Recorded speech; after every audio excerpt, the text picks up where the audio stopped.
Bonsoir à vous toutes et bonsoir à vous tous et bienvenue sur l'Académie de la Nouvelle Vie. Alors ce soir, je suis ravie de vous retrouver en direct et surtout aussi de retrouver Laetitia Trio. Bonsoir Laetitia. Bonsoir Charlotte, bonsoir à tous, bonsoir à toutes. J'ai plaisir à être à nouveau avec vous ce soir pour un nouveau thème de discussion et de cheminement, surtout de cheminement. Mm. C'est ça, tout à fait, puisque ça fait quelques semaines qu'on était, ensemble, qu'on avait déjà fait, une autre conférence sur un autre thème et ce soir, je suis sûre que ça va vous parler. D'ailleurs, si vous êtes là ou si vous allez regarder le replay, bonsoir à tous ceux qui vont regarder ou bonjour à tous ceux qui vont regarder ce replay.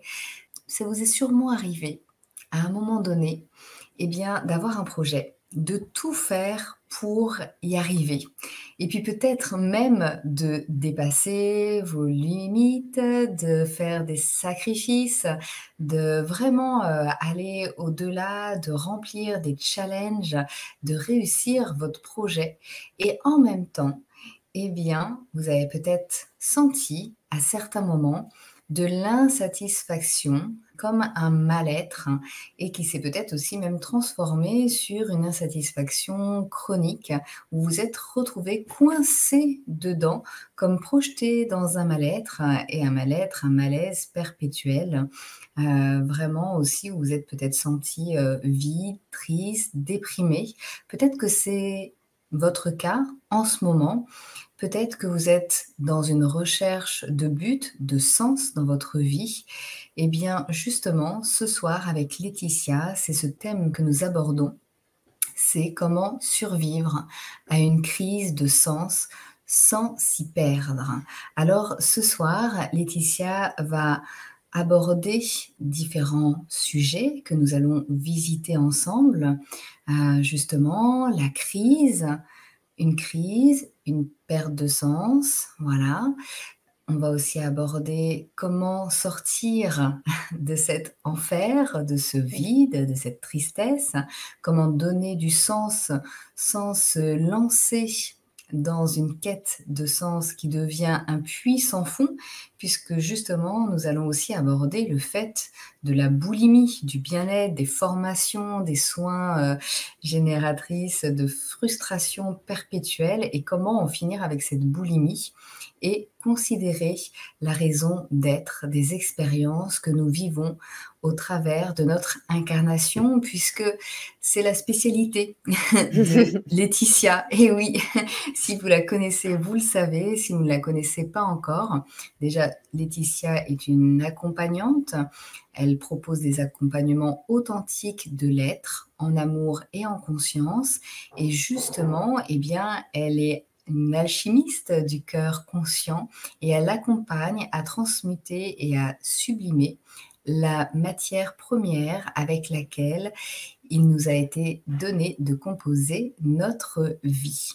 Alors, ce soir, eh bien, je vous propose vraiment de rester jusqu'au bout parce que peut-être qu'à un moment donné dans votre vie, il y a eu cette frustration, il y a eu cette perte de sens. Peut-être que c'était dans le passé, peut-être dans le présent, peut-être que ça le sera dans le futur. Alors, c'est toujours intéressant de voir aussi comment faire lorsque cela se présente et peut-être aussi parfois que cela se présente dans notre entourage. Alors, même si on n'est pas là pour donner des leçons ou forcément accompagner, ça peut être parfois une lumière ou se dire, tiens, j'ai entendu parler, va voir cette vidéo éventuellement. Alors, après cette présentation, je vais laisser la parole à Laetitia.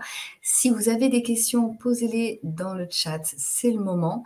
Et je les transmettrai petit à petit à Laetitia. Alors Laetitia parlait justement de cette crise de sens. En toute sincérité, mon intention, elle est d'aborder le thème d'aujourd'hui avec simplicité et vraiment en se rattachant à des choses de la vie de tous les jours. Alors, comme tu le disais, Charlotte, c'est vrai qu'une de mes spécialités, c'est vraiment de pouvoir surfer entre les différentes incarnations et voir le pourquoi, la partie karmique et ce genre de choses. Mais il y a des sujets sur lesquels on n'a pas besoin de se poser sur cette question-là, ou très peu finalement. Et ce qui est important, c'est de revenir toujours à la simplicité et à l'expérience qu'on est en train de faire au moment présent. Moi, ce qui m'intéresse toujours, c'est le vivant. Qu'est-ce qui est vivant en ce moment? Qu'est-ce qu'on est en train d'expérimenter en ce moment, mais réellement dans la vie et pas dans notre tête, parce que à ce moment-là, c'est souvent un petit peu différent et parfois dans notre tête, on vit des choses qui ne sont pas entre guillemets «d'actualité» et voilà, c'est important de toujours revenir à la simplicité et à ce qui est vivant. Sur, la question de la crise de sens, c'est vrai qu'on parle souvent de perte de sens et souvent ce qui est abordé, c'est plus la perte de sens au fil de la vie parce qu'il y a des choses qui se font et cetera et cetera et ça se fait très ponctuellement.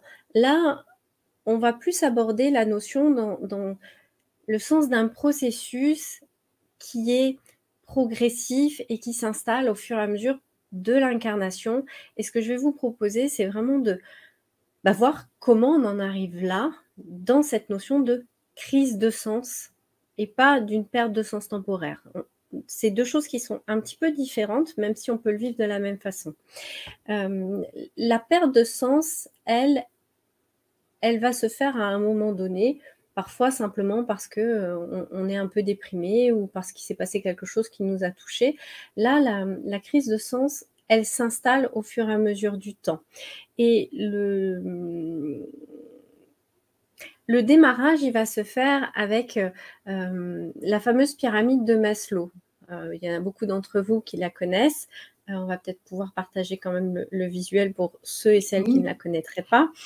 Donc on est quand même assez nombreux et nombreuses à connaître cette fameuse pyramide de Maslow où le processus, en fait, il se fait de bas en haut et au fur et à mesure de notre vie, on va chercher à répondre à différents besoins. Les premiers besoins, c'est vraiment les besoins physiologiques: dormir, manger, avoir, une sexualité, pouvoir éliminer, avoir du sommeil et cetera et cetera. On est vraiment sur des besoins physiologiques, vitaux, presque animaux, mais qui se passent au premier seuil.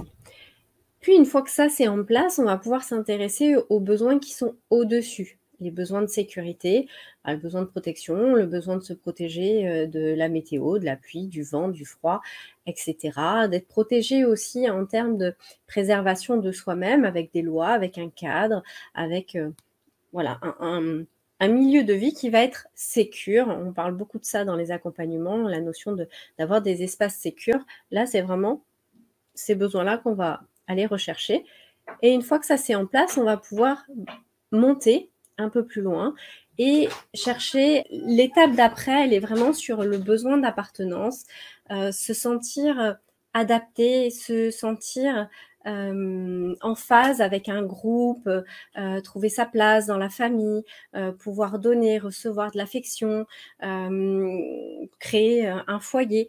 Vraiment cette notion-là, faire partie d'une équipe, toutes ces questions de, voilà, je ne suis pas un individu seul, je suis un individu qui fait partie d'un groupe et quand on rentre déjà dans cette zone-là, on commence à arriver à l'endroit où on est parti, hem, de la naissance jusqu'à la dépendance à l'autre, au groupe et après ça, ce qui va venir, c'est le travail sur l'indépendance.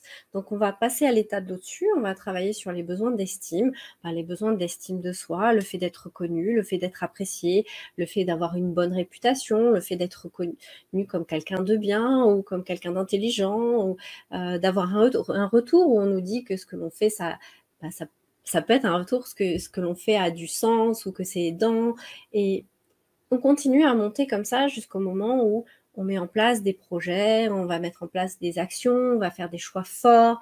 On va vraiment travailler là sur, une réalisation de soi, un accomplissement de soi, quelque chose qui va être très nourrissant. On est vraiment sur le haut de la pyramide, mais ce qui nous permet d'arriver là, c'est justement qu'on a déjà fait un processus de sens dans notre existence. C'est ce processus de sens qui fait qu'on va pouvoir arriver à ce dernier palier et ce qui est assez intéressant avec cette pyramide, c'est que, par exemple, même si je ne suis pas encore arrivée à ce besoin d'accomplissement, peut-être que je suis arrivée à ce besoin d'appartenance, il a été rencontré, j'y ai répondu et à ce moment-là, comme je veux aller plus loin pour pouvoir rentrer dans ce besoin d'être estimée par les autres, je vais mettre en place des efforts en me coupant de certains besoins de sécurité, en me coupant de certains besoins physiologiques pour pouvoir faire la bascule vers l'étape du dessus. Et c'est là où, dans l'introduction, tu parlais des efforts qu'on a pu faire, des choses qu'on a pu vraiment engager, on s'est engagé, on y allait, on a donné vraiment de soi pour pouvoir avancer. Mais c'est là, c'est le moment où, comme on est sur un palier supérieur, souvent on va couper les paliers d'en dessous. Ça peut, par exemple, vouloir avoir une promotion professionnellement et du coup investir beaucoup d'argent, beaucoup de temps, se couper de sa famille, de ses amis et passer beaucoup de temps à travailler, quitte à prendre des risques, parce qu'on prend le risque, là on tape dans nos besoins de sécurité, hein, on prend le risque de perdre nos amis, notre famille. Des fois on s'en rend pas compte, hein, d'ailleurs, on est tellement engagé dedans, pour pouvoir atteindre le palier du dessus. Et le palier du dessus, et quand on arrive à ce besoin d'accomplissement et qu'on arrive avec tous ces efforts à atteindre ce point-là, on s'attend à le feu d'artifice. Ouah, j'y suis arrivée! Ça nous prend à l'intérieur à un moment donné. Et en fait, on se rend compte que ça s'arrête très très vite. En général, sous 3 jours, voire 3 semaines, la réussite a été entre guillemets consommée et on arrive à ce point, en fait, souvent, de crise de sens. Parce que je suis arrivée à mon point culminant, je suis arrivée à mon sommet, je suis vraiment arrivée tout en haut. Et je m'attendais à une consécration et tout à coup à ce que la vie soit extraordinaire et que tout soit merveilleux. Sauf que non, ça y est, je l'ai fait et je l'ai fait. C'est un petit peu comme, pour prendre une image qu'on a presque tous connue, j'imagine, en tout cas, vu le public qui risque de regarder cette vidéo, on attendait nos 18 ans. On attendait nos 18 ans. Ah, quand j'aurai 18 ans, que je serai majeure, je vais faire ci, je vais faire ça, je vais faire ci, je vais faire ça. Et quand arrivent les 18 ans, sur le coup, on est super content. Et puis, 3 semaines, 3 mois après, on se rend compte qu'en fait, ouais, on a 18 ans. Donc, ça nous donne accès à certaines choses. Mais c'est pas fou non plus. La vie continue, en fait. C'est une prolongation. Et là, on arrive dans cette zone où, effectivement, la vie est une prolongation, mais on n'a plus de but. Et comme on n'a plus de but, ça n'a plus de sens. Et tout à coup, on se rend compte que ce qui pour nous avait de la saveur, ça perd de sa saveur. Le côté où j'allais faire, pour reprendre toujours le même exemple, je vais essayer de rester sur cet exemple-là pour que ça donne une lisibilité. Le fait de se dire, voilà, j'investis beaucoup dans mon professionnel et je me suis beaucoup coupée de ma famille, mais je faisais en sorte d'avoir des temps forts, des temps riches, des temps de qualité avec mes enfants ou ma compagne ou avec ma famille au sens élargi, hein, mes cousins, mes frères, mes sœurs. Quand je prenais ces temps-là, ce qui me demandait de faire réellement un choix pour tracter ma volonté à y aller alors que je voulais continuer mon projet, ça donnait du sens, ça donnait une saveur à ces moments-là. Et là, c'est plus le cas. En fait, je me retrouve à avoir de plus en plus de temps de cette qualité-là et pour autant, ça ne me nourrit plus. Et à ce moment-là, en fait, ce qui donnait du sens à notre vie, c'était cet élan à atteindre, cette poussée, en fait, ce mouvement à aller vers notre point culminant pour pouvoir le réaliser. Et une fois que c'est plus là, une fois que cette urgence n'est plus là, cette urgence d'être en vie, cette urgence d'être en mouvement, cette urgence de mobiliser nos ressources, cette urgence, c'est plus là. Puis c'est le focus. Tout était focalisé. Souvent, perso, je l'ai vécu aussi, quand il y a les premiers diplômes, les gros diplômes, et cetera, on est focalisé là-dessus, en fait. Et puis à un moment, ça s'arrête. Alors dans le cas d'un diplôme, on bascule sur autre chose parce que oui, on a le diplôme, on est fiers, mais on bascule dans une recherche d'emploi, dans une recherche d'une première mission. Donc, il y a de fait une prolongation qui se met en place. Mais il y a plein de contextes dans lesquels ça n'est pas là. Et parfois, la crise de sens, elle va se mettre aussi à d'autres moments. On était à fond dans notre professionnel, peut-être même qu'on n'a pas encore atteint notre but, mais entre-temps, on est devenus parents.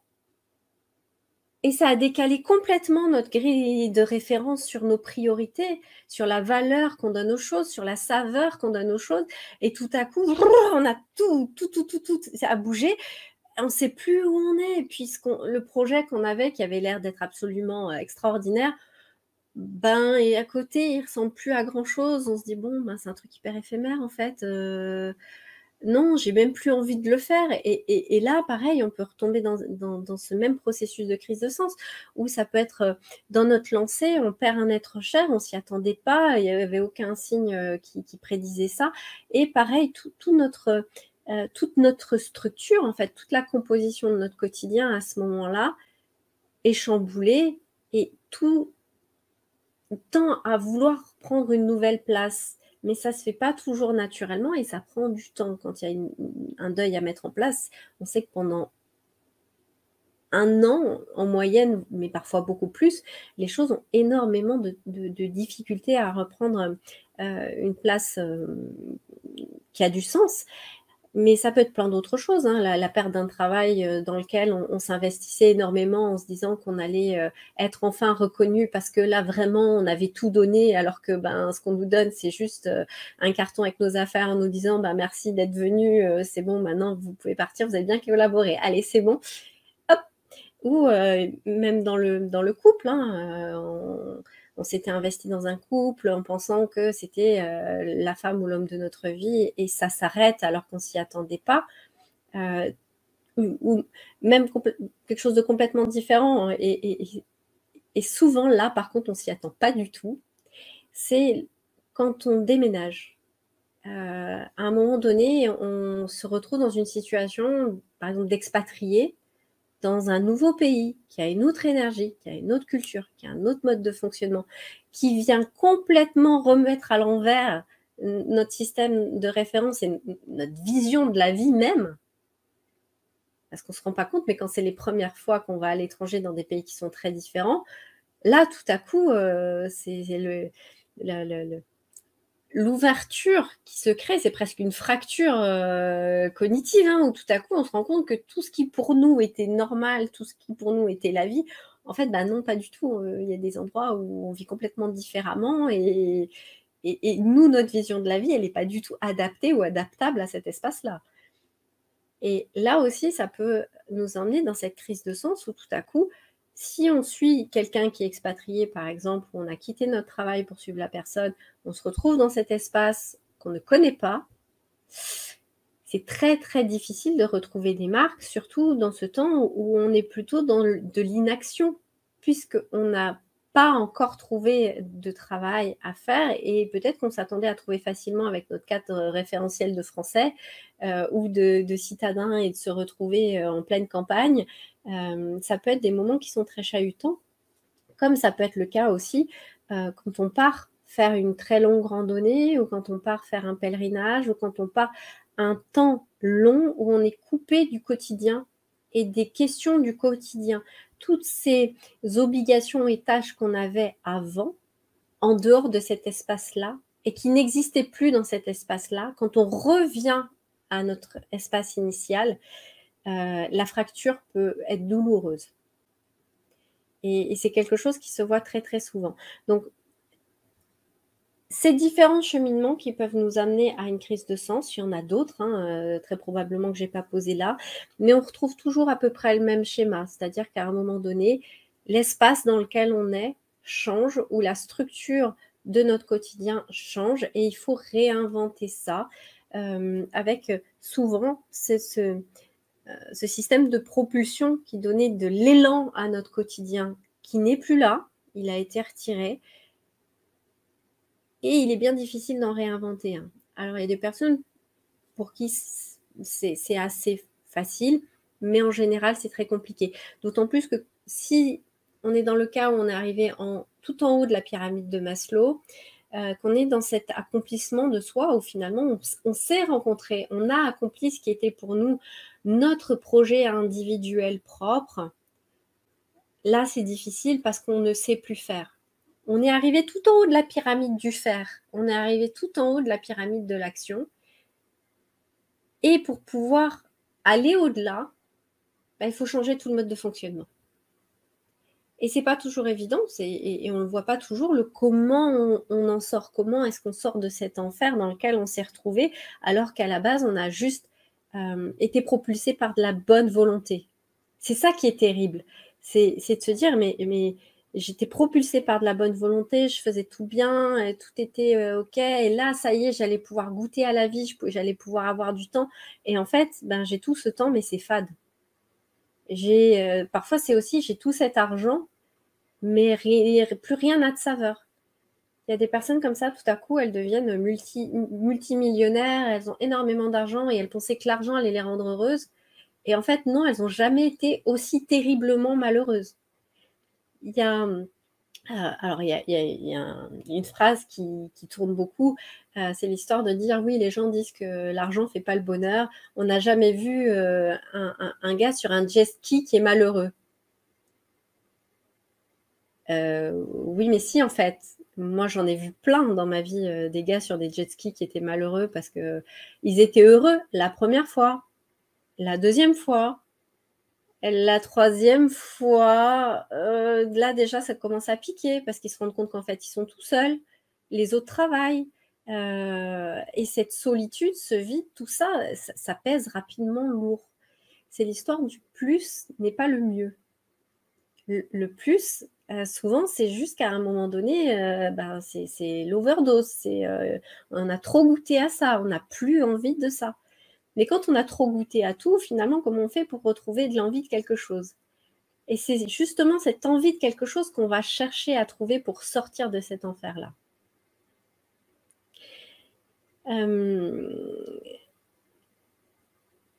Déjà, peut-être on va faire un petit Oui. entre-deux. Est-ce qu'il y a des questions, des questionnements, des choses comme ça? Il n'y a pas forcément de questions. Moi, c'est vrai que tous les exemples là que tu donnes, je me dis, c'est vrai qu'on peut-être que vous, les personnes, qui nous écoutez là, vous pouvez passer justement en revue votre vie et tous ces moments clés, comme tu dis, hein, déménagement, l'étranger, les vacances aussi, hein, quand on part comme ça et qu'on revient et qu'on se dit: «Mais mais qu'est-ce que je fais là? Et finalement, c'est quoi le sens d'être là?» Où ça peut remettre beaucoup de choses en question sur le lieu d'habitation, la région d'habitation, notre environnement, notre travail. Alors, Mmh. souvent, je parle pour moi bien sûr, hein, mais c'est aussi ce que j'observe, c'est qu'en fait, bon, ça peut remettre en question et puis il va nous falloir peut-être 2-3 jours, on se réadapte, on reprend des petites habitudes et puis on se remet dans le bain. Mais en même temps, parfois et ben, ça vient quand même, réveiller aussi, d'autres choses qui nous tiendraient peut-être, plus à cœur, mais on ne sait pas vraiment et on ne sait pas dans quel sens justement. La crise de sens, c'est aussi dans quel sens aller Mmh. maintenant. Heu et des fois, eh bien, on va comme ça un peu mettre, sous une couverture, sous l'oreiller en disant: «Ah, là, je sens que ça grince, c'est quoi le sens à tout ça?» Et puis c'est tellement aussi important, ça paraît tellement grand et qu'on ne sait pas vers où aller, eh bien, parfois on se remet, j'ai l'impression, hein, peut-être que c'est Mmh. qu'une impression, j'ai l'impression que des fois on se remet aussi dans une espèce de routine qui bah, voilà, que l'on fait. On peut se remettre, dedans avec cet environnement que l'on a et cetera et en même temps, on sent, au fond, on sent qu'il y a quelque chose, qui est pas forcément juste, qui a, comme tu disais, un vide, un mal-être, une insatisfaction. Moi, je vois aussi beaucoup de personnes, qui viennent et puis qui disent: «Pourtant sur le papier, Et tout j'ai tout. tout pourrait aller bien, j'ai tout et en même temps, je sens qu'au fond, comme insatisfaites ou des personnes qui vont avoir, qui vont expérimenter et qui vont dire: «Ouais, mais ça me satisfait pas, en fait et j'ai beau faire, faire, faire, c'est comme, vide». Mmh. Et je me dis, beh, des fois aussi, c'est le fait de mettre comme ça un peu à couvert, et bien, ce qui est peut-être venu se réveiller en disant: là, il y a peut-être, un réajustement à faire au niveau du sens». Mmh. Et voilà, je Oui, c'est très, très juste ce que tu dis, et c'est vrai que la grosse différence qu'il va y avoir avec la crise de sens, c'est que dans la crise de sens, en fait, il y a un élément qui s'est positionné et on peut plus faire marche arrière. C'est-à-dire? Quand tu dis un élément, c'est pas parce qu'en fait, tu disais au début qu'il y avait une différence entre la perte de sens ponctuelle Mmh. qu'on peut, Comme avoir là, et ce dont tu parles, c'est la voilà, perte de sens où tu OK. peux le cacher, le Oui. quotidien, permet de Mmh. faire un brouillard, on le voit pas trop. Oui. Dans le cas de la crise de sens, Mmh mh. c'est qu'il y a un élément qui s'est posé qui fait qu'on ne peut pas faire marche arrière. Soit on a réussi notre Mmh. projet, on peut pas faire marche arrière, il est réussi, on peut pas retourner à essayer de Ouais. le remettre en mouvement, c'est trop tard, il était Ouais. fini. Ouais. Soit il y a la notion de deuil, on peut pas faire revenir la personne Mmh. qui est partie. On a changé d'espace de vie, bah, c'est fait, on a changé d'espace de vie. On est en train de faire D'accord. l'expérience où c'est différent, D'accord. tu vois? D'accord, là, c'est Et encore plus clair. C'est que vraiment, il y a quelque chose qui s'est passé et qui a bouleversé un fait bien concret, c'est ça? Et qui ne peut pas, se oui, où on ne peut pas revenir en arrière. on peut pas faire semblant et c'est Mmh. c'est c'est ça la grande difficulté, Mmh. c'est que quand il y a une «perte de sens» entre guillemets «ponctuelle», mais qu'on arrive bah, sous couvert de la routine, sous couvert de reprendre quelque chose qu'on connaît, on arrive à faire semblant que c'est plus là. Même si c'est toujours là, on est bien d'accord. Mais Oui. le problème réellement se révélera au moment où il y a une crise qui viendra, où il y a quelque chose qui fera que, ben, on se retrouve dans un espace où on ne peut plus faire marche arrière. Sauf si on a l'élan intérieur de faire la démarche, de se mettre dans une position inconfortable pour pouvoir, bah, changer l'espace dans lequel on est, pour pouvoir se raccorder à quelque chose qui nous nourrit davantage. Mais Mmh. ça demande un effort. L'humain n'aime pas trop les efforts en général quand ils sont inconfortables. On va avoir tendance à faire un choix pour aller vers quelque chose de immédiatement plus confortable. Mmh. Où on le voit, tu vois? C'est palpable. D'accord, donc il faut vraiment qu'il y ait cet élément. Par exemple, quelqu'un, parce que j'entends souvent, hein, ces personnes, donc qui disent: ben voilà, je suis insatisfaite, pourtant j'ai fait, voilà, la maison, le travail, la famille et cetera». Et finalement, c'est venu comme s'accumuler, comme ce retour de vacances et puis à chaque vacances, bah, ça en rajoute comme une couche. Mais là, tu parles de crise de sens où il faut vraiment un élément qui vienne, qui soit, comme sans retour. C'est Ça ça, peut c'est pas à un être une moment sorte donné, d'accumulation petit à petit, ça Mmh peut, mh. mais c'est l'accumulation où à un moment donné, bah, tu as la goutte d'eau qui fait déborder le vase. Oui. Tu vois? Mmh. Tu peux pas ça a débordé le Oui, vase. C'est trop d'accord. tard. Donc la crise, c'est quand ça a débordé, quand il y a un fait qui a fait que ça a débordé. Voilà, c'est à un moment donné, il y a quelque chose qui s'est passé.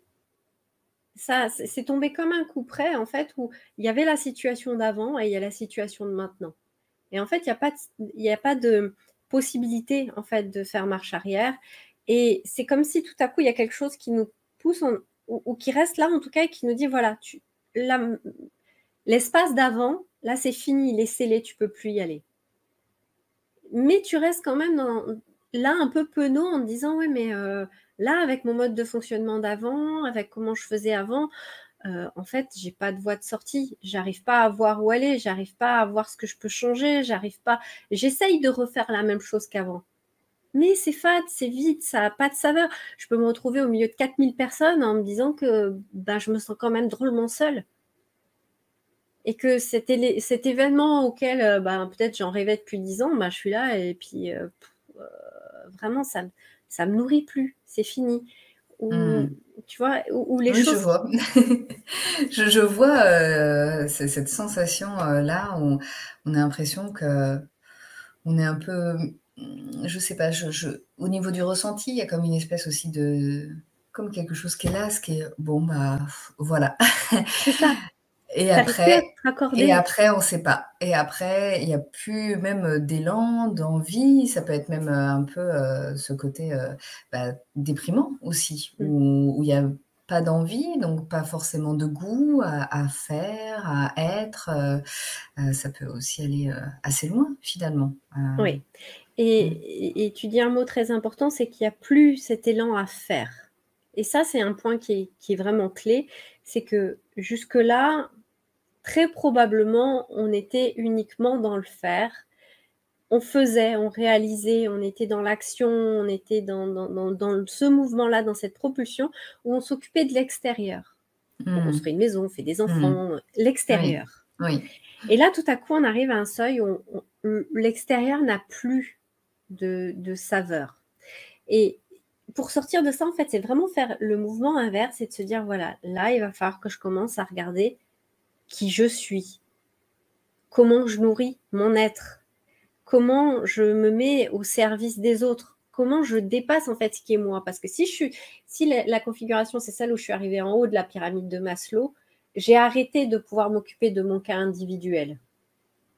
Ma seule voie de sortie dans ce petit point d'aiguille qui est tout en haut pour pouvoir aller plus haut, dans ce qu'on appelle la pyramide inversée, c'est de pouvoir me mettre au service de l'ensemble, au service des autres. Et d'ailleurs, en hermétisme, en symbolique, en alchimie, on a ce triangle vers le haut qui est le masculin, l'action, le faire. Oui. Et tout à coup, en fait, dans ce micro-passage très serré, on va rentrer dans l'autre, qui est le triangle de la matrice, en fait, de la femme, Oui. du féminin. Et c'est exactement ça le mouvement à mettre en œuvre, c'est tout à coup de s'initier, en fait, à ce mode de fonctionnement du féminin, de l'être, de la réceptivité. Alors, quand je parle de masculin et de féminin, je précise, je parle de la partie énergétique et symbolique qu'il y a derrière les choses. C'est pas le fait d'être un homme ou une femme, hein, c'est complètement différent. C'est un petit peu plus de faire la différence. Alors, c'est pas tout à fait ça, mais c'est comme quand on fait la différence entre le cerveau droit et le cerveau gauche. Il y en a un qui est très masculin, l'autre qui est très féminin. Mais c'est de pouvoir commencer à faire ce mouvement-là. Au lieu d'aller vers l'extérieur, hop, je vais vers l'intérieur et je vais partir en spéléo. Souvent, je parle de spéléo, mais je vais partir dans cette aventure de la découverte et de la conquête de mes terres intérieures pour voir en fait qu'est-ce qu'il y a vraiment à l'intérieur de moi, quelle est réellement ma nature essentielle, qu'est-ce que je porte en moi, c'est quoi les graines qui m'ont été données pour que je puisse en fait les mettre à la contribution de l'humanité et de tous et de pouvoir aller les faire germer. Mais pour ça, c'est un vrai cheminement où il faut que je retourne à mes origines. Et à mes origines, soit incarnationnelles, soit même au-delà, en fait, de mon incarnation présente. Mais tout ça, je le porte. C'est déjà en moi. Mais ce travail, en fait, pour venir dévoiler toutes les couches, il n'est pas évident. Il est assez complexe d'ailleurs à mettre en œuvre quand on est seul, parce que ça fait tellement partie de nous qu'on n'arrive pas à discerner en fait ces éléments-là. Ils sont tellement intrinsèquement partie de nous que c'est pas visible. Je vais vous prendre un exemple en fait pour que ça puisse vous parler. Si on prend un virtuose du piano qui n'a pas été identifié par un agent ou autre, mais qui est vraiment un virtuose du piano, quand vous allez lui dire « Oh là là, dis donc, qu'est-ce que tu joues bien ?» Dire « Bah non, je joue, c'est tout. » Parce que c'est tellement lui, c'est tellement sa nature. C'est ça. C'est Il joue. tellement simple, normal, naturel que c'est comme si tout le monde faisait la même chose. C'est ça, en fait, c'est qu'il même pas, pour lui, même pas il joue au piano, en fait. Il est le piano et c'est dans sa nature d'être dans ce mouvement avec les touches de son piano. Et ce cheminement-là, il n'est pas évident. Et c'est vrai que partir dans cette quête de sens, pour donner du sens ou pour redonner du sens, parce que tout le monde ne fait pas le même cheminement, c'est assez compliqué. Souvent, on va se retrouver avec des parcours qui sont tout préfaits, tout a été prépensé, tout a été mis sur le papier. On pense qu'on va acheter un bouquin, on va suivre le point A, le point 2, chapitre par chapitre, et on va avoir la solution. Sauf que ça, tout comme les formations qu'on peut faire, ça ne fonctionne pas. Parce qu'on est encore en train de faire à l'extérieur. On est encore dans l'action de l'extérieur.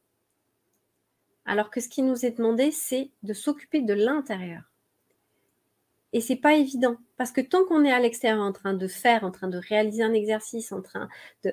on fait, en fait, on reste dans l'ancien mode de fonctionnement qui fait qu'on est toujours, en fait, aussi bloqué qu'avant. Et cette solution qu'on pensait être miraculeuse, en fait, va juste nous amener un petit peu plus de frustration. Et on va en trouver une autre, où on se dit « Ah, ça y est, ça, là, j'ai trouvé, je vais faire ça. » Ben non, on est encore en train de faire ça. Et c'est très, très difficile parce qu'on nous a appris qu'il fallait faire. Mais non, à un moment donné, il faut juste être. C'est très, très difficile à concevoir pour les personnes qui n'ont pas fait ce passage-là. C'est comme si on leur parlait chinois, on dit être, oui, je suis né, je suis là, je suis un homme ou je suis une femme. Pourquoi on nous parle tout le temps d'être je suis. Mais c'est un vrai travail en profondeur, au petit à petit, voilà, hop, hop, hop, on va descendre, on va descendre. Et un des points aussi qui va nous porter préjudice, c'est de s'attendre à ce que tout à coup, on ait une révélation avec quelque chose de grandiose. Si on s'attend à ça, et que du coup, on va aller chercher des outils ou des solutions qui vont nous censément nous amener à voir quelque chose de grandiose, on est déjà en train de partir sur un mauvais chemin. Parce que comme je le disais juste avant, ça fait tellement partie de nous que ça peut pas être grandiose en fait. Parce que le côté grandiose, c'est tout à coup, je découvre quelque chose que je ne connais pas. Je découvre quelque chose de tellement loin de moi que waouh! Mais si ça fait ça, c'est que je me suis perdue encore plus loin de moi que ce que j'étais avant. Et c'est très souvent le cas.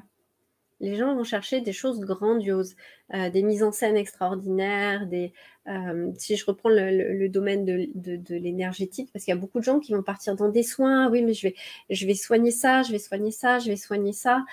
En fait, quand on fait tous ces soins, il y a deux choses qui se passent. La première, c'est que je vais gommer tous les reliefs et les creux qui font que je suis qui je suis. Et en gommant ça, ben, je vais avoir plus de mal encore à discerner en fait quels sont les points que je dois regarder, puisqu'ils sont lissés. Donc je suis en train de me rendre la tâche encore plus difficile. Et en plus de ça, quand je travaille énergétiquement avec une personne, alors je dis je, mais c'est pas moi, quand on travaille énergétiquement avec une personne, il y a un processus qui se met en place, on s'en rend pas toujours compte, mais l'énergie de la personne, les informations de la personne, l'univers qu'elle est, va se mélanger avec l'univers qui est le mien. Et en fonction de ceux avec qui elle travaille, dans le visible et l'invisible, hein, connu et inconnu, hein, de nous et d'elle, ben on se mélange aussi avec ça.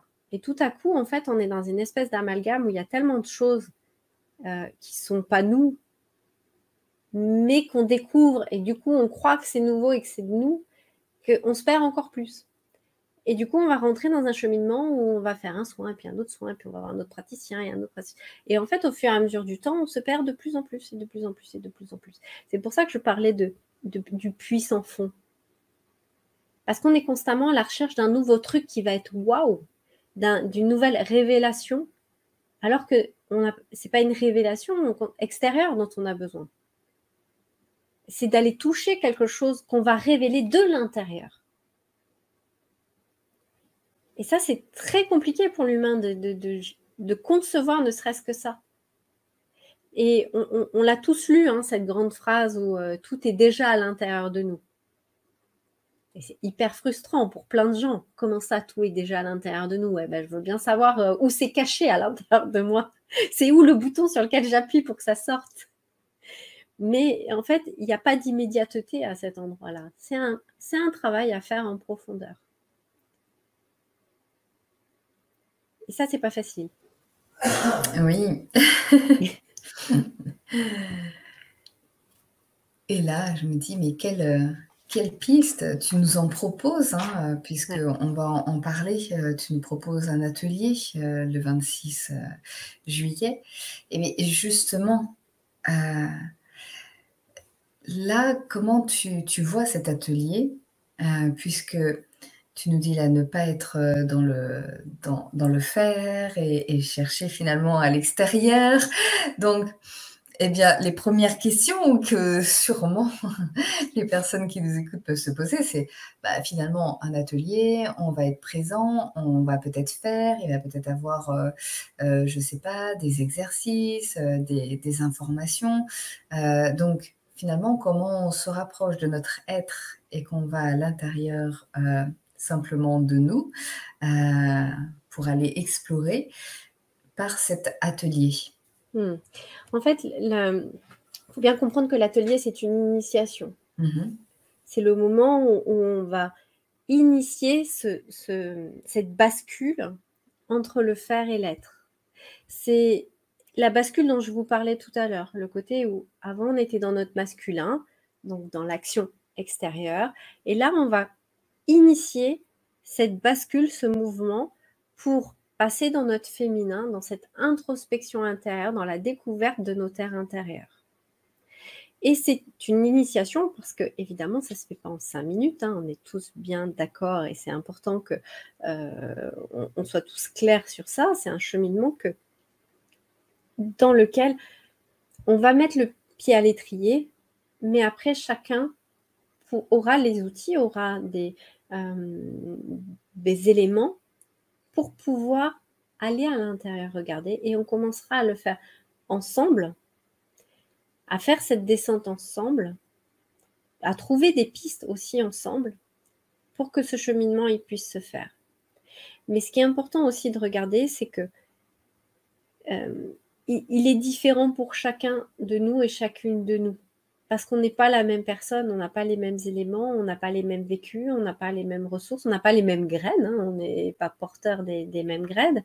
Mais c'est de pouvoir déjà identifier ce qui est là, de pouvoir le regarder, l'accepter, l'accueillir. Et à partir de là, on va pouvoir commencer à prendre soin de ça et de choisir de se donner ce temps de cheminement intérieur. Et déjà comment dire ça? En fait, c'est vraiment, alors en symbolique, on en parle comme ça, c'est de partir de notre Occident pour aller vers notre Orient. C'est-à-dire qu'au départ, on a un mode de fonctionnement très occidental, hein, et puis on va apprendre à avoir un mode de fonctionnement qui est plus oriental, mais en acceptant d'avoir un rythme qui est le nôtre, qui soit suffisamment soutenu pour être dynamique et nous permettre de vivre confortablement, tout en se disant que ce rythme, je ne cherche pas à le rendre trop rapide, parce que nécessairement, je vais devoir ralentir par rapport au rythme que j'avais avant. Enfin, il y a plein de petits éléments comme ça, mais en tout cas, le but de l'atelier, ça va être d'initier ce cheminement qui va nous permettre de redonner de la saveur aux choses, de redonner de la valeur à certains points et à regarder les choses différemment. Ce qui sera vraiment important pour cet atelier-là, c'est que chacun puisse amener qui il est à cet endroit-là, ses questionnements, voilà où il en est, et ensemble on va co-construire cet élément-là. C'est un peu comme changer de paradigme, mais on peut le dire autrement. Il y a quelqu'un comme ça avant moi qui parlait de changer de paradis. Et je vais vous lire d'ailleurs, je l'avais mis de côté. C'est un tout petit texte. Et il parle des paradis. C'est un thaumaturge qui s'appelait Maître Philippe de Lyon. Et il parlait des paradis. Il disait « Tout être de bonne foi qui travaille et aspire à un idéal finit par l'atteindre. » C'est ce dont on parlait, le haut de la pyramide. L'idéal réalisé constitue ce que l'on pourrait appeler un paradis. Nombreux sont les paradis, mais ils ne sont pas tous définitifs.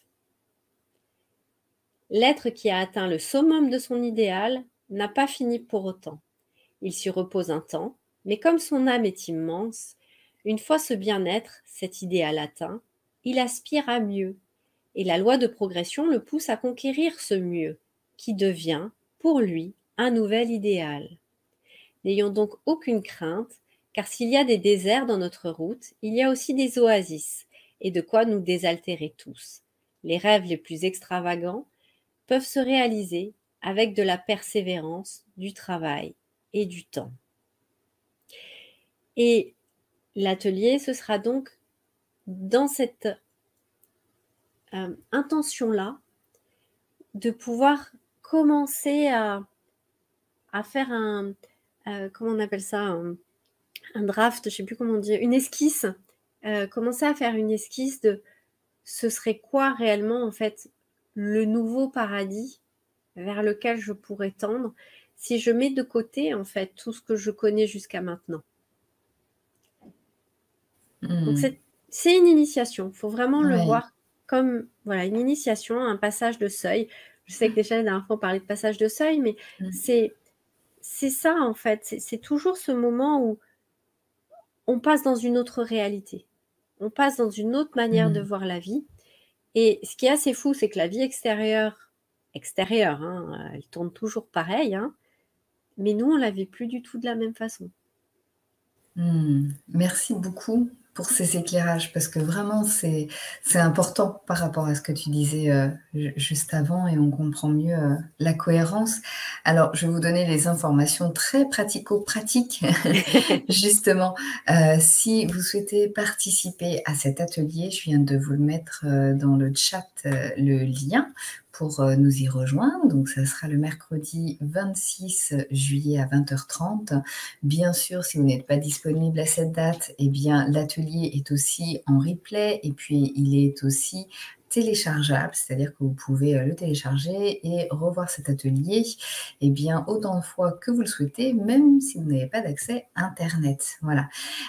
Pour les personnes qui regardent le replay de cette conférence-là, eh bien, sachez que le lien est juste en dessous dans la description sur YouTube et tout en bas de la page si vous êtes sur le replay de l'Académie de la Nouvelle Vie, sur le site de cette académie. Donc, vous avez toutes les informations et vraiment je me dis, mais pour toutes les personnes qui ont déjà traversé ça, que ça soit, en effet, tu fais la différence entre perte de sens, crise de sens. Moi, j'ai quand même cette impression que l'atelier que tu nous proposes, alors tu vas me dire, hein, tu vas m'arrêter si c'est pas OK. C'est vrai que là, c'est orienté sur la crise, comme tu dis, un élément là où on peut pas revenir en arrière et cetera. Et en même temps, j'ai l'impression que pour toutes les personnes qui pourraient être en crise et même peut-être en perte de sens, ça peut être quand même utile, même peut-être en perte de sens. Alors peut-être je me trompe, mais pour l'avoir déjà vécu et croisé aussi beaucoup de monde qui ont souvent, ça qui viennent aux lèvres, ce côté: «J'ai tout, mais je sens qu'à l'intérieur, il y a du vide, je suis pas satisfaite, il y a quelque chose, qui est pas OK, je sens qu'il y a pas d'élan» et puis qui peuvent le ressentir aussi dans le quotidien, hein. C'est ce vide, ce manque de vitalité, pas avoir envie de faire, de partager et cetera. Sentir qu'on est un peu en pilotage, automatique, finalement, et on ne voit plus vraiment, le sens et puis parfois aussi ça vient interroger, c'est-à-dire qu'après on va être plus sensible aussi à notre environnement, voilà, familial, amical, sociétal, qui va aussi nous faire, vaciller par rapport à notre sens. Mais à quoi bon, là et que faire? Et je trouve que c'est vraiment important parce que c'est ça, en fait, plus on est connecté, à soi, à l'être, et qu'on est, bah, il y a quelque chose qui porte, en Mmh. fait, au niveau du sens. Donc je dirais que c'est comme, la base. Alors qu'on est comme ça qu'on soit comme dans une période où il y a une perte, où il y a une crise de sens parce que c'est quand même, là où tu voulais, nous amener ou bien qu'on l'ait déjà vécu ou qu'on le vit pas là, mais que notre environnement aussi, le vit. Je trouve que c'est quand même essentiel d'aller se reconnecter à nous parce que de toute façon, même si pour nous, on a l'impression que c'est bon, que là, il y a du sens et cetera, on n'est pas à l'abri, en fait, d'arriver, comme tu dis, jusqu'au haut de la pyramide, d'arriver, au bout de notre projet et puis finalement de vaciller et de se poser, les questions. Donc voilà, c'est toujours Mmh. intéressant là, de savoir qu'il y a une porte qui peut s'ouvrir et puis d'avoir commencé là cette initiation, peut-être, pour le futur. C'est important ce que tu dis là parce que c'est vrai qu'il y a quelque chose que j'observe souvent, c'est le côté où, voilà, bah, j'ai la famille, ça marche, le travail, ça marche, la voiture, ça marche, le boulot, ça marche, la santé, ça marche, tout va bien et t mais intérieurement, j'ai un mal-être. Je suis tellement mal et tous les matins, je me lève en étant mal et je culpabilise. Je me dis que les gens, eux, ils ont pas ci, ils ont pas ça et moi je me plains et ça génère de la frustration encore plus, de la culpabilité. En fait, quand il y a déjà cet élément de mal-être qui est là, qui gronde en fait derrière, quand on arrive à l'identifier, même sans être arrivé au fond du trou, hein, parce que quand on est arrivé, dans la zone où on est dans la crise de sens, c'est que vraiment on peut pas aller plus bas, on est vraiment au fond. Là, on peut avoir des prémices en se disant: «OK, là, il y a quand même un mal-être, il n'est pas ponctuel, il revient, il est récurrent» et je commence à rentrer dans cette culpabilité où je me dis que j'ai tellement de choses, mais je suis tellement mal! Là, effectivement, il y a matière à travailler parce que il y a déjà les prémices qui sont là. Et en fait, c'est Mmh. comme si la vie, elle attendait juste la goutte d'eau qui va faire déborder le vase. Donc, il vaut peut-être mieux effectivement se dire, ok, là, le vase, il commence à être déjà bien rempli, on va peut-être regarder ça. D'autant plus que dans l'atelier, c'est vraiment, comme je vous disais, donner des axes, des points à regarder, des points à observer, de regarder aussi notre rythme. Cette notion de rythme, il est vraiment très important parce que la vie a un tempo, la vie a un rythme et on a nous-mêmes notre tempo et notre rythme. Déjà, individuel, mais aussi au niveau de le moment où il va falloir rentrer dans notre zone où on va contribuer pour les autres. Parce que autant il y a certaines personnes où toute leur vie vont s'occuper d'eux-mêmes et que déjà c'est un challenge énorme, il faut le reconnaître. Il y a des gens pour qui, ne serait-ce qu'aller dans l'étage de la pyramide de Maslow où on travaille le besoin d'estime, déjà peut-être qu'ils n'y arriveront pas dans leur vie là présente. Mais il y a des personnes qui ont déjà dépassé ce seuil et qui vont plus haut, et à un moment donné, on a juste besoin de se sentir à nouveau vivant. Et c'est ça qu'on va regarder, c'est vraiment les piliers du quotidien, les piliers de la vie, comment on ramène de la joie, comment on peut toucher les aspirations de notre âme, tous ces points-là, en fait, qui vont nous permettre d'avoir des portes qui vont s'ouvrir, on va arrêter d'être juste coincé avec un mur dans le dos et pas d'issue. Parce que ce qui est terrible, c'est ça, c'est ce sentiment de se retrouver enfermé dans un espace où il n'y a plus rien d'accessible, je ne peux pas faire marche arrière parce que j'ai le dos au mur et le mur, c'est fini, il est fermé, et je vais où comme ça? Et ça, c'est un Mmh. sentiment qui est terrible. Mmh. Alors, je vais juste, rappeler là par rapport, à l'atelier, les grandes lignes que tu vas, aborder. Donc comment retrouver le goût de vivre, redonner de la saveur à la vie, parce que souvent, hein, c'est ça, on n'a pas Mmh. forcément le sens, la direction, on voit pas forcément des fois, on voit plus, quel est l'intérêt, qu'est-ce qui nous donne de l'élan et donc qu'est-ce qui nous donne du goût, de la saveur, à vivre. On va aussi aborder donc les 5 piliers d'un quotidien joyeux et nourrissant. La magie de la danse rythmée de la vie, donc c'est sûrement ce que tu disais là par rapport à notre propre rythme. Mmh. Créer un projet de vie qui a du sens et nous rend vivants. Et puis trouver un but, un pourquoi, un comment et répondre aux aspirations de notre âme sans s'enfermer dans la recherche d'une mission de vie souvent stérile. Oui, mission de vie. La fameuse. Voilà, et si on était plus large et qu'on avait plein de missions, plein d'élan, mais en Mmh. tout cas, voilà, ces aspirations, moi j'appelle ça, oui, des ces élans de vie de notre âme, Mmh. voilà et comment, s'y reconnecter, en fait, et voilà, avec des échanges et bien sûr la possibilité de répondre, à vos questions.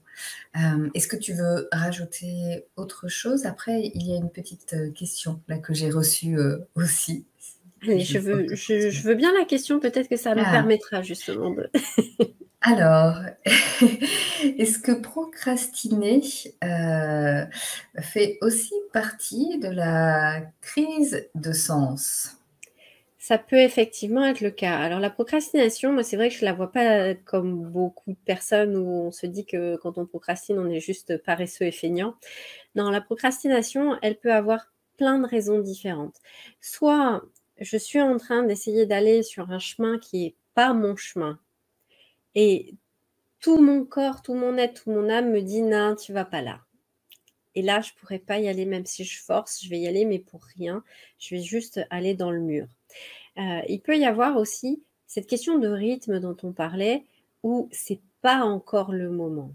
C'est pas là, c'est pas prêt, c'est pas mûr, où les éléments sont pas encore posés et si j'y vais, c'est trop tôt. Je vais croquer dans un avocat qui est dur comme de la pierre, alors que j'avais envie de manger un fruit qui était mûr. La procrastination, elle peut aussi être là comme un signe de: «Attention, là, il y a quelque chose que tu as pas vu»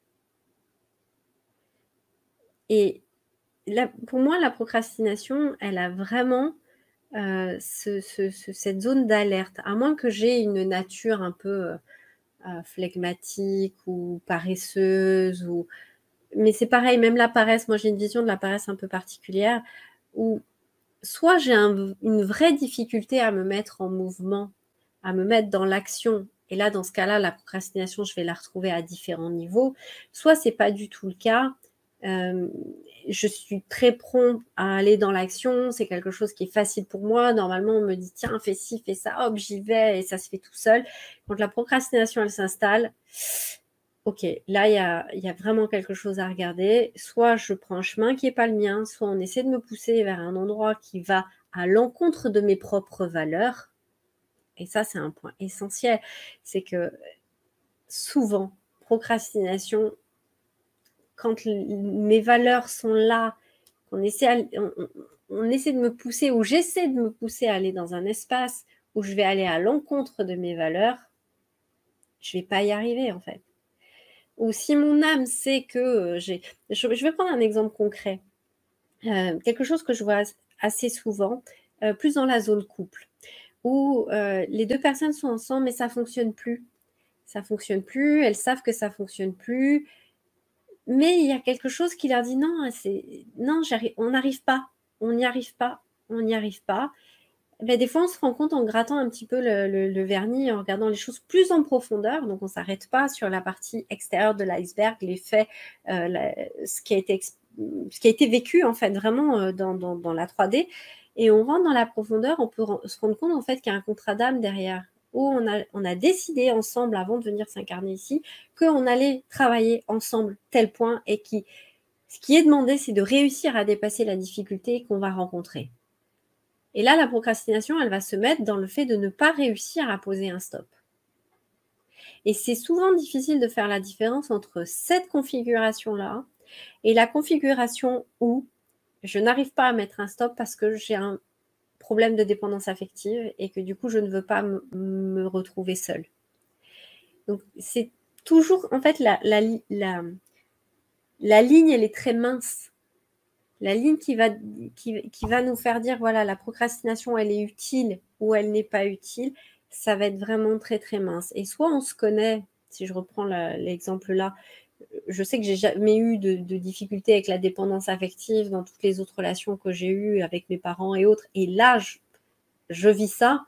Bon, on peut être à peu près sûr que c'est pas un problème de dépendance affective. Il y a autre chose qui se joue. Mais si dans toutes mes précédentes relations, j'ai vécu ça, là, je peux me rendre compte que, en fait, là, je suis en train de voir passer ma difficulté à me retrouver seule. Et c'est quelque chose de différent.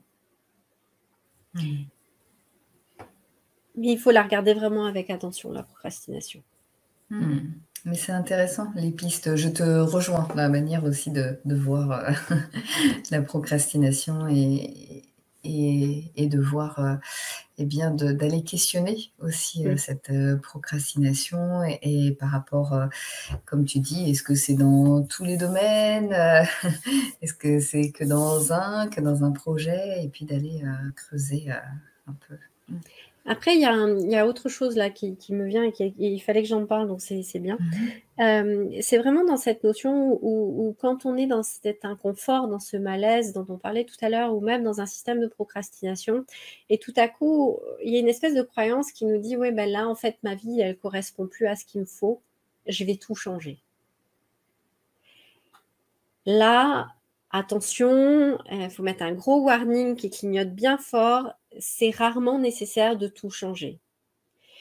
Et si la procrastination arrive à ce moment-là où je me dis que je vais tout changer, ce qui veut dire que je vais jeter le bébé avec l'eau du bain, clairement, remercions-la parce que c'est vraiment le moment où on peut se dire, ok, peut-être qu'en fait, il me suffira de changer un élément ou deux, souvent c'est suffisant, il n'y a pas besoin de plus, souvent un élément suffit à changer toute la dynamique.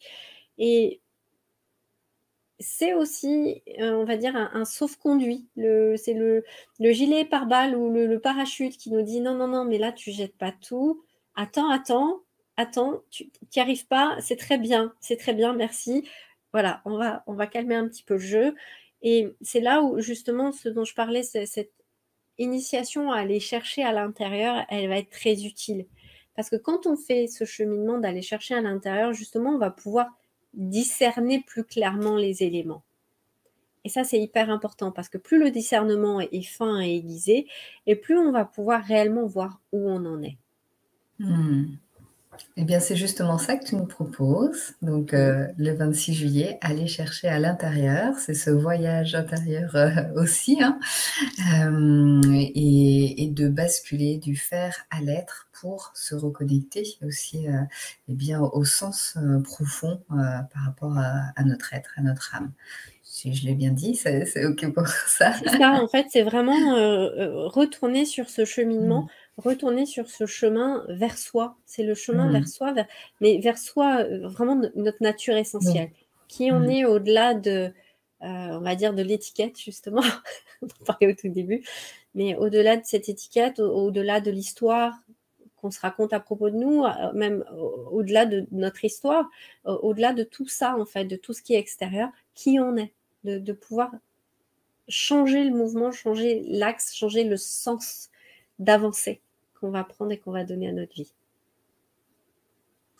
Merci beaucoup Laetitia. On arrive à la fin de cette conférence. Est-ce que tu souhaites rajouter, autre chose par rapport à ce thème ou un mot de la fin? Hem, alors ce qui me vient là, c'est vraiment de se dire, ce qui est important en fait de poser, c'est qu'il y a pas de fatalité. Même si dans l'espace où vous êtes aujourd'hui, vous vous dites: «Non mais de toute façon, il n'y a pas de porte de sortie, je suis seule et ça restera comme ça et je vais vivre ça tout le reste de ma vie». C'est pas vrai, il y a jamais de fatalité et on n'est jamais seul, en vrai, et on n'est pas abandonné et il y a toujours des portes qui peuvent s'ouvrir. La vie est généreuse, elle nous amène en fait les outils, elle nous amène les éléments pour qu'on puisse cheminer, pour qu'on puisse faire le travail qu'on a à faire. On ne nous donne jamais, un travail à faire pour lequel on n'a pas les ressources, on n'a pas les outils. Mais c'est aussi, d'apprendre à lire entre les lignes, d'apprendre à lire dans le livre de la vie, d'apprendre à lire dans le livre de la nature pour pouvoir, reconnaître, discerner les éléments, les petits indices, les petites choses qui sont là pour nous et qui sont toujours présentes, et de pas perdre, de vue que là, on est en train de quand on bascule, quand on fait cette entrée du triangle, pointe en haut vers le triangle pointe en bas, on bascule en fait vers le cheminement qui va nous occuper à investir notre temps et notre énergie dans ce qui ne meurt pas. Oui, quand tu dis ce qui ne meurt pas, c'est ce qui n'est pas finalement, éphémère, de passer d'une chose à une autre ou? C'est tout ce qui n'est plus périssable, en fait. C'est vraiment Oui. le travail qui va perdurer. On est en train Mmh. de travailler, le potentiel qui nous suit même quand, cette vie-là s'arrête. C'est ça. On est d'accord. Très bien. Voilà. Merci, merci pour ces éclairages. Moi, je trouve que c'est un thème, essentiel, vraiment, et pour, voilà, l'avoir, traversé et voir aussi, des personnes comment c'est important le sens et de se reconnecter, à l'être. Heu, voilà, donc j'espère, eh bien, vous retrouver bientôt avec, Laetitia, le 26, juillet. Il y a déjà des personnes qui nous disent merci, bonsoir, comme Mercedes. Mmh. Merci et bonsoir à vous, Mercedes. Et puis, à très bientôt, et en attendant de se retrouver, eh bien, je vous souhaite, une belle soirée et on vous embrasse. C'est bon Ouais. pour toi? Une très belle soirée à tous et aimez-vous, quels que soient les Mmh. éléments avec lesquels vous vivez aujourd'hui. Tout est transformable, tout est sublimable. Apprenez à les aimer et on verra ensemble ce qu'on peut en faire. Mmh. Merci beaucoup. À bientôt. À bientôt.